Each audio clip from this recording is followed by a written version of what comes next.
Good evening. ఏం లేదండి. మనకి మార్నింగ్ బ్రేక్‌ఫాస్ట్‌గా కానీ, ఈవినింగ్ స్నాక్ కానీ, లేదా kids recipes lunch box recipes కానీ, టక్కున అయిపోవాలని అనిపిస్తే పిల్లలకి ఏది ఇష్టమో అది చేస్తే వాళ్ళు చక్కగా తినేస్తారు. తర్వాత విటమిన్ బి12 ఎక్కువగా ఉంటుంది మిల్క్ ప్రొడక్ట్స్‌లో. పెరుగు కానీ, పన్నీర్ కానీ ఇవన్నీ ఏంటంటే విటమిన్ బి12 ఎక్కువగా ఉంటుంది కాబట్టి పిల్లలకి కాస్త ఫెటిగ్ లేకుండా, లేకపోతే ఈజీ మూడ్ స్వింగ్స్ లేకుండా, ఇరిటబిలిటీ లేకుండా ఉంటుందనమాట. మనకి కొంచెం వెయిట్ లాస్ ఉన్నవాళ్ళు, మంచి పిల్లలు కొంచెం ఎందుకంటే వాళ్ళ మెటబాలిక్ రేట్ ఎక్కువగా ఉంటుంది. అన్నీ ఆడుతూ ఉంటారు వాళ్ళు. అన్ని వర్క్స్ ఎక్కువగా ఉంటుంది కాబట్టి పన్నీర్ మంచి కాకపోతే fine quality and freshness of the paneer చాలా ఇంపార్టెంట్ అనమాట. నేను ఎందుకు ప్రతిసారి మెన్షన్ చేస్తానంటే, మనం సింగిల్ ఇంగ్రీడియెంట్స్ మీద డిపెండ్ అవుతాం. 1, 2 ఇంగ్రీడియెంట్స్ మీద. అవన్నీ కూడా ఎంత నాణ్యతగా ఉండి, ఎంత ఫ్రెష్‌గా ఉంటే అప్పుడే దాని టేస్ట్ కరెక్ట్‌గా వస్తుంది మనకి సింపుల్ ఇంగ్రీడియెంట్స్‌తో.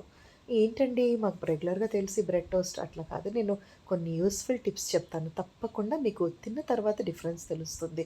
ఫస్ట్ మన ఛానల్ మెయిన్ ఉద్దేశ్యం ఏంటి? మనం ఆన్ స్క్రీన్‌లో ఎంత అందంగా ఎడిటింగ్ అంత బాగా చూపిస్తామో, ఆఫ్ స్క్రీన్‌లో ఖచ్చితంగా టేస్ట్ ఛాలెంజింగ్‌గా ఉంటుంది. రెండోది ఈజీగా అయిపోతుంది. నేను అన్నీ కూడా సాధ్యమైనంత వరకు అలాంటి రెసిపీస్ సెలెక్ట్ చేసుకుంటా. మనకి ఇబ్బంది లేనివి. అంటే మనకి జనరల్‌గా కంఫర్ట్ ఎక్కువ నేను చూస్తా అనమాట. మీకు కూడా, నాకు కూడా. అయితే తొందరగా అయిపోవాలి గదా! వర్క్. పిల్లలు మార్నింగే స్కూల్‌కెళ్ళిపోతారు. వాళ్ళు వ్యాన్ ఎక్కే టైంలో బిజీగా మనకి పాపం వాళ్ళకి మన మదర్స్ రెసిపీ గుర్తు రావాలంటే ఇలాంటివి చక్కగా ట్రై చేసుకోవచ్చు. అయితే నేనేం చేశానంటే ఫస్ట్ బ్రెడ్ అండి. Brown bread preferable. నేను హానెస్ట్‌గా చెప్తున్నా. ఈ బ్రెడ్‌లో మనకేమీ హెల్త్ అనేది ఉండదు. కానీ ఇంకోటి గమనించాను. ఈ బ్రౌన్ బ్రెడ్‌లో కూడా ఇప్పుడు చాలా నంబర్ ఆఫ్ కంపెనీస్ వస్తున్నాయి. Which they are coming in taste. But మీరెందుకండి అంటే నాకు ఈ బ్రెడ్ అయినా పర్వాలేదు. నాకేమి రిస్ట్రిక్షన్ లేదు. But here only here. Sometimes I use that also. Sometimes this also. Mostly నేను ఈ బ్రెడ్డే ఇష్టపడతా హానెస్ట్‌గా చెప్తా. కాకపోతే ఏంటంటే బ్రౌన్ బ్రెడ్ నేను గమనించా. It is not making much difference ఏమీ లేదు. అయితే మన రెసిపీ గురించి ఒకసారి మాట్లాడదాం. స్టవ్ మీద పాన్ పెట్టుకొని మీకు అవకాశం ఉంటే కొంచెం రైస్ బ్రౌన్ ఆయిల్ కానీ, ఆలివ్ ఆయిల్ కానీ, పీనట్ ఆయిల్ కానీ ఒక హాఫ్ స్పూన్ సరిపోతుంది. అంతకన్నా ఎక్కువ రిక్వైర్మెంట్ లేదు. ఎందుకంటే ఇక్కడ పన్నీరే మనకి టేస్ట్ ఎలివేటర్. 2 అంటే 2 పచ్చిమిర్చి అండి. సిజర్ తీసుకొని చిన్న చిన్న ముక్కలుగా కట్ చేసేయండి. ఒకవేళ పిల్లలకి అనుకోండి మీరు దాన్ని బట్టి కారంతో మెయింటైన్ చేస్తారా, బ్లాక్ పెప్పర్‌తో మెయింటైన్ చేస్తారా అది మీ ఇష్టం. కానీ అడల్ట్స్‌కి అయితే మాత్రం 2 గ్రీన్ చిల్లీస్, పన్నీర్ కాంబినేషన్ ఎప్పుడూ బావుంటుంది. Paneer, black pepper, paneer green chilli, paneer capsicum. తర్వాత ఏంటంటే ఇది బేసన్ మనకి సీక్రెట్ ఇంగ్రీడియంట్ దీంట్లో. 2 స్పూన్స్ బేసన్ అనమాట. ఈ బ్రెడ్ బోండా కానీ ఎప్పుడు కూడా బ్రెడ్‌కి శనగపిండి కాంబినేషన్ బావుంటుంది. సో, ఈ 3 కాంబినేషన్‌లో మనం ఏం చేస్తున్నామంటే ఏమి లేదండి. ఒక 200 గ్రామ్స్ ఫ్రెష్ పన్నీర్ తీసుకొని మళ్ళీ కూడా చెప్తున్నాను. నేను కుక్ చేసినట్టు మీకు రావాలంటే ఫ్రెష్‌నెస్ ఎక్కడ తగ్గద్దు. చక్కగా ఫైన్ క్వాలిటీ, మంచి క్వాలిటీ, టేస్టీగా ఉన్నటువంటి, మెత్తగా ఉన్నటువంటి ఈ పన్నీర్ తీసేసుకొని పాన్ మీద ఒక 2 స్పూన్స్ కుకింగ్ ఆయిల్ ఏసి, తర్వాత ఈ మ్యాష్డ్ పన్నీర్ ఏసేసుకొని, దాంట్లో 2 గ్రీన్ చిల్లీస్ ఫైన్‌గా చాప్ చేసేసి, దాంట్లో పసుపు, ఉప్పు, కారం, ధనియాల పొడి, గరం మసాలాలు 2, 3 రకాలు ఎప్పుడూ చెప్తున్నాను నేను. ఒకటి మనకి పావు భాజీ మసాలా కానీ, చోలే మసాలా కానీ, జనరల్ ఇంకా ఏంటి మామూలుగా వెజిటబుల్ మసాలా కానీ, ఇలా 3, 4 కలెక్షన్స్ పెట్టేసుకొని మీరు కొంచెం కొంచెమే మొత్తం కలిపి ఒక పావు చెంచా కన్నా ఎక్కువ ప్రిఫర్ చేయకండి. ఎందుకంటే గరం మసాలా డామినేట్ చేయకూడదు. ఇక్కడంతా కూడా పన్నీర్‌దే టేస్ట్ ఎలివేటర్. తర్వాత కొత్తిమీర మెయిను, పచ్చిమిర్చి యాడ్ చేసాం, కొద్దిగా బ్లాక్ పెప్పర్. అన్నీ కూడా కొంచెం కొంచెం వేసుకోండి. ఇక్కడక్కడ మసాలా డామినేషన్ ఇవ్వద్దు. అది మెయిన్ అనమాట. తర్వాత అది వండుతుండగానే లాస్ట్‌కి తొందరగా అయిపోతుంది. ప్రీ హీటింగ్ చేసుకొని హై టెంపరేచర్‌లో పెడితే చాలా తొందరగా అయిపోతుంది ఇది. ఆ తర్వాత లాస్ట్‌లో ఏం చేస్తారంటే ఒక 2 స్పూన్స్ మీరు శనగపిండి వేసేయండి. వేసిన తర్వాత లైట్‌గా మనం పన్నీర్ పచ్చి వాసన పోయే వరకు వేపుకోవాలి. కొద్దిగా శనగపిండి యాడ్ చేసుకున్నాక మూత పెట్టేసి కిందకి ఆయిల్ కానీ, స్టవ్ కానీ టెంపరేచర్‌కి అది మగ్గిపోతుందనమాట. రా స్మెల్ అస్సలు ఇవ్వకండి. తర్వాత ఈ లోపల 2 బ్రెడ్స్ తీసుకొని వితౌట్ ఆయిల్ ఒకసారి మనం పాన్ మీద అటు ఇటు లైట్‌గా ఫ్రై చేసేసుకొని, ఈ కంటెంట్ ఏదైతే ఉందో ఒక్క వైపే మనం స్ప్రెడ్ చేయాలి. కాకపోతే ఒకటిక్కడ మనం బటర్ కాకుండా, చీజ్ కాకుండా కొద్దిగా కర్డ్ వేసి బ్రెడ్ మీద స్ప్రెడ్ చేసుకొని, వెంటనే ఈ స్టఫింగ్ ఏదైతే ఉందో అది వేయండి. ఎందుకంటే మీరు ఆల్రెడీ టోస్ట్ అంటే కొంచెం గోల్డెన్ బ్రౌన్‌లో వేపుకుంటారు కాబట్టి కర్డ్ కర్రీ పెట్టిన వెంటనే తినేసేయండి. లేదంటే అది కింద కర్డ్ ఏం చేస్తుందంటే బ్రెడ్‌ని సెపరేట్ చేసేస్తుంది. మరి పిల్లలకైతే ఎలాగండి అంటే చాలా కొంచెం కర్డ్‌తో స్ప్రెడ్ చేయండి. పర్వాలేదంటే మీరు మయోనైస్ అన్నా యూజ్ చేసుకోండి. ఒకవేళ వాళ్ళకి లంచ్ బాక్స్ అయితే. కానీ నా ప్రిఫరబుల్ ఏంటంటే పోనీ నేను కర్డే నాకు టేస్టీగా అనిపిస్తుంది. వెజ్ మైనస్ కూడా బాగానే ఉంటుంది.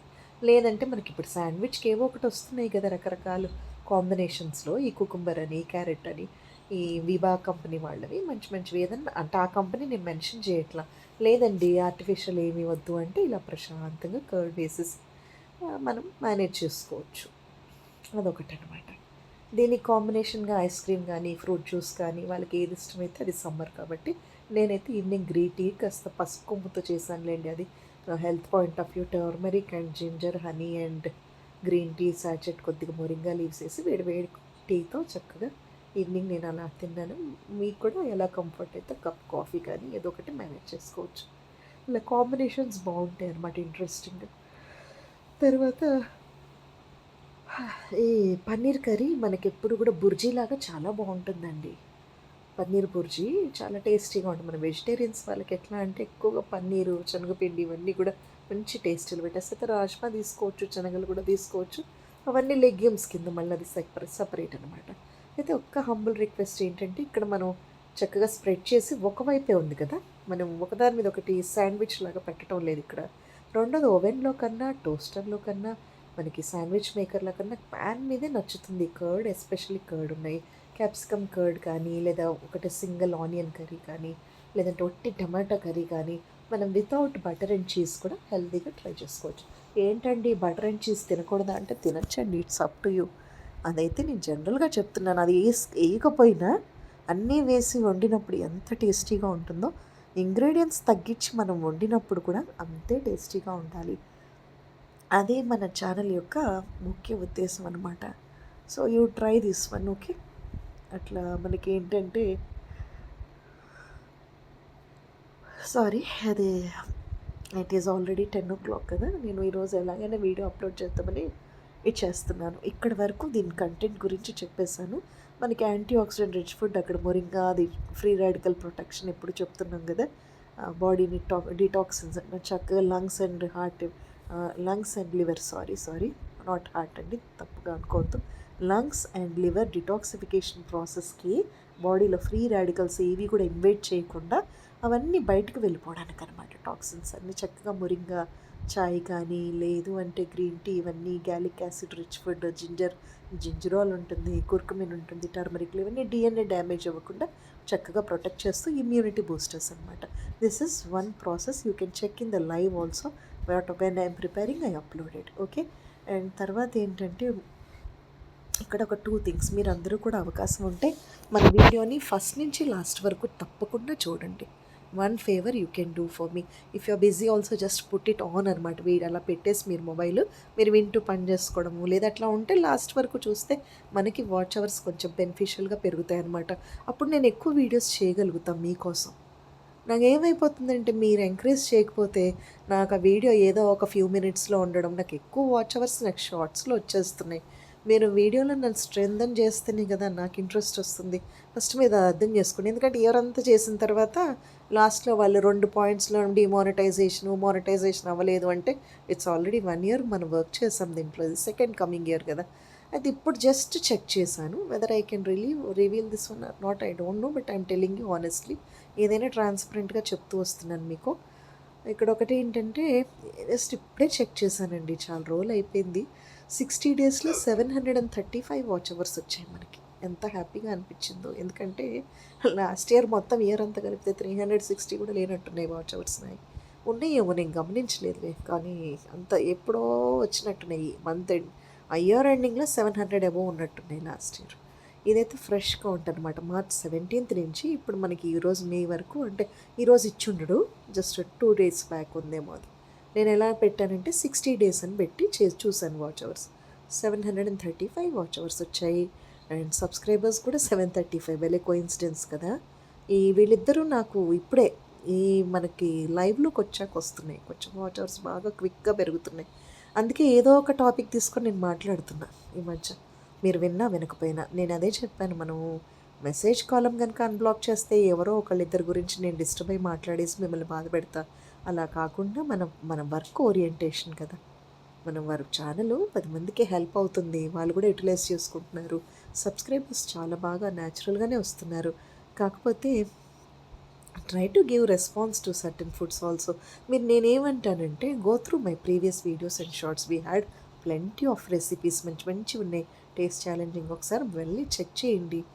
చిన్న చిన్న టిప్స్ మనం లాజిక్స్ తెలిస్తేనే కుకింగ్ అనేది ఈజీ అయిపోతుంది. అప్పుడు బడ్జెట్ ప్రకారం సింపుల్ ఇంగ్రీడియంట్స్తో, తర్వాత మన చేతిలో కొంచెం బడ్జెట్ తక్కువ ఉన్నప్పుడు ఎలా మేనేజ్ చేయాలో కూడా నేను